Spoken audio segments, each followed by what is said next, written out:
ఇక ప్రణీత్ రావుని రెండో రోజు విచారించబోతున్నారు పోలీసులు. Praneeth Rao cell phone, laptop data retrieve చేశారు. నిన్న ఎస్ఐబి ఆఫీస్ కి ప్రణీత్ ని తీసుకెళ్లిన సీన్ రీకన్స్ట్రక్షన్ చేశారు పోలీసులు. 47 హార్డ్ డిస్క్లను కొత్త వాటితో రీప్లేస్ చేసినట్లు అంగీకరించారు ప్రణీత్ రావు. ప్రణీత్ ఇంట్లో డైరీని కూడా స్వాధీనపరుచుకున్నారు పోలీసులు. అన్ని రాజకీయ పార్టీల నేతల ఫోన్లను ట్యాప్ చేసినట్లుగా ఒప్పుకున్నారు ప్రణీత్ రావు. మరిన్ని ఆధారాల్ని ఇంకా సేకరిస్తున్నారు పోలీసులు.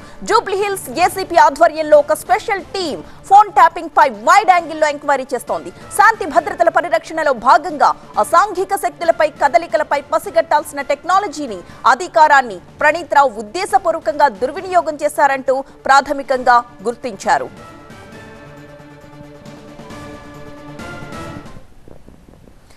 దీనికి సంబంధించిన మరింత సమాచారం అందించడానికి మా ప్రతినిధి ప్రణీత సిద్ధంగా ఉన్నారు. ప్రణీత, రెండో రోజు ప్రణీత్ రావుని ఈరోజు పోలీసులు విచారించనున్నారు. అయితే నిన్న పూర్తిగా ఏదైతే ఎస్ఐబి కార్యాలయానికి తీసుకెళ్లి అక్కడ ప్రణీత్ రావు పనిచేసినటువంటి 2 రూమ్లలో ఉన్నటువంటి సిస్టమ్స్ అన్నింటినీ కూడా చూపించారు. సో ఏ విధంగానైతే హార్డ్ డిస్క్లను డిస్ట్రాయ్ చేశారు, అక్కడ ఉన్నటువంటి రికార్డ్స్ అన్నింటినీ కూడా ధ్వంసం చేశారో వాటన్నిటికీ సంబంధించినటువంటి సీన్ రీకన్స్ట్రక్షన్ అంతా కూడా నిన్న పూర్తి చేశారు.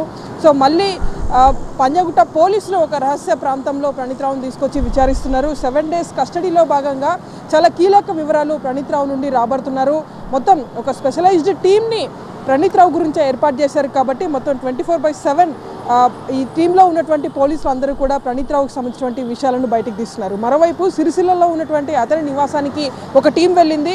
సో అక్కడ అతని ఇంట్లో ఒక డైరీని కూడా స్వాధీనం చేస్తున్నట్టు తెలుస్తుంది. అయితే ఆ డైరీలో ఏముంది అనేటువంటిదే ఇప్పుడు కీలకంగా మారింది. ఎవరిదన్నా ఫోన్ నంబర్స్ కానీ పేర్లు కానీ అందులో రాశాడా అనేటువంటి విషయాలు కూడా పోలీసులు బయటకు తీరున్నారు. ప్రణీత్ రావు ఇంట్లో స్వాధీనం చేసినటువంటి 3 సెల్ ఫోన్లతో పాటు ఒక ల్యాప్టాప్ ఈ కేసు మొత్తంలో అదే కీలకంగా మారనుంది. ఎందుకంటే ఈ కేసు అంతా కూడా పూర్తిగా టెక్నికల్ ఆధారాలపైన డిపెండ్ అయి ఉంది కాబట్టి దానికి సంబంధించినటువంటి ఎవిడెన్స్ను సేకరించేటువంటి పనిలో ఉన్నారు.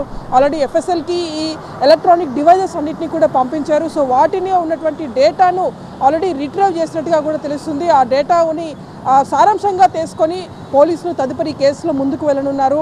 అటు ఎక్కడెక్కడ వార్ రూమ్స్ని ఏర్పాటు చేసుకున్నారో ఆ వార్ రూమ్స్ సెంట్రిక్గా ఏ ఫోన్ నంబర్లను ట్రేస్లో పెట్టారు, ఇప్పటి వరకు ఎన్ని రికార్డింగ్స్ని విన్నారు అనేటువంటి పూర్తి వివరాలు కూడా పోలీసులు రాబట్టేటువంటి అవకాశం ఉంది. ఈ నెల 23 వరకు కూడా ప్రణీత్ రావును పోలీసులు కస్టడీలో విచారించనున్నారు.